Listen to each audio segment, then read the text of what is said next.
کہ پاکستان کی تاریخ میں یہ پہلا واقعہ تھا کہ جب رینجرز کے ذریعے ریاستی دہشت گردی کے ذریعے عمران خان صاحب کو پہلے اغوا کیا گیا، پھر نیب کی کسٹڈی میں دیا گیا، اسلام آباد ہائی کورٹ کے شیشے توڑے گئے، وکلاء کو تشدد کا نشانہ بنایا اور اس کے ساتھ عملے کو تشدد کا نشانہ بنایا، اور نیب کے پاس 2 دن رہنے کے باوجود 2 دن ان کی کسٹڈی میں تھے۔ یہ واحد جج ہمایوں دلاور صاحب ہیں جو اپنی کوٹ لے کے وہاں چلے گئے اور فرد جرم کاغذوں میں عائد کر دیا، فرضی فرد جرم عائد کر دیا، اور اس پہ خان صاحب کے کوئی دستخط بھی موجود نہیں ہیں۔ ہم ایک بات واضح کر دینا چاہتے ہیں کہ اس وقت جو پاکستان میں نظام عدل کے ساتھ جو کچھ ہو رہا ہے اور نظام انصاف کے ساتھ جو کچھ ہو رہا ہے، اس کی بدترین مثالیں قائم کی جا رہی ہیں۔ اس وقت فیڈریشن کی واحد علامت اور پاکستان کی سب سے بڑی پولیٹیکل پارٹی کے معروف لیڈر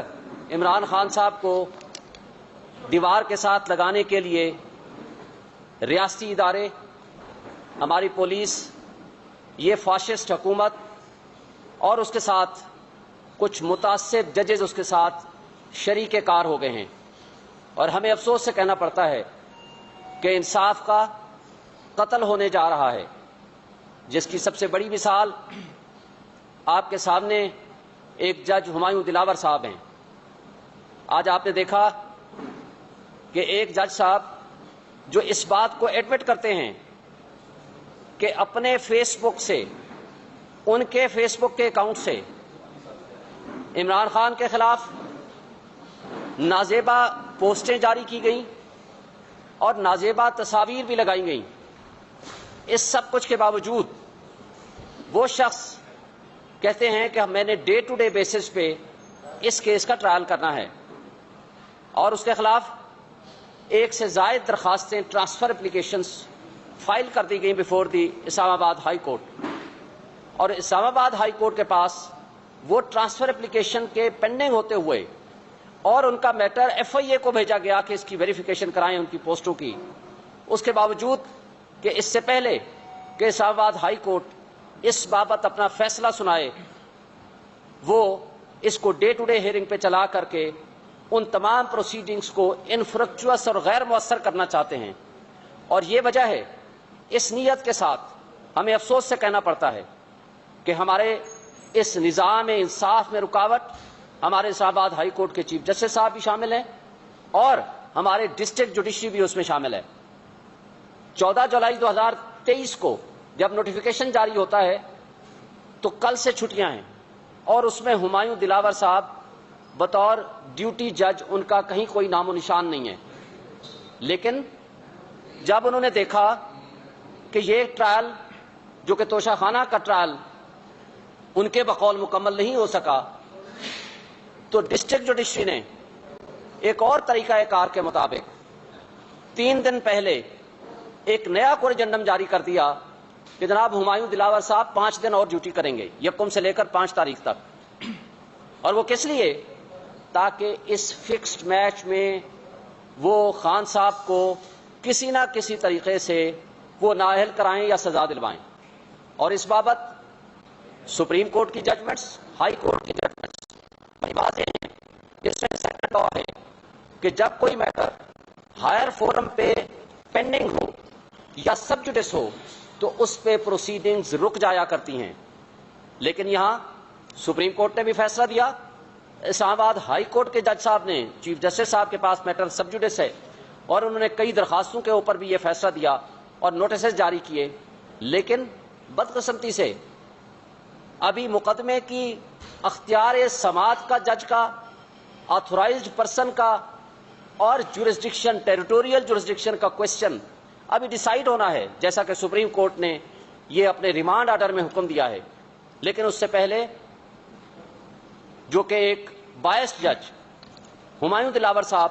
ان ساری پروسیڈنگز کو غیر مؤثر کرنے کے لیے اپنا وہ فیصلہ سنانا چاہتے ہیں۔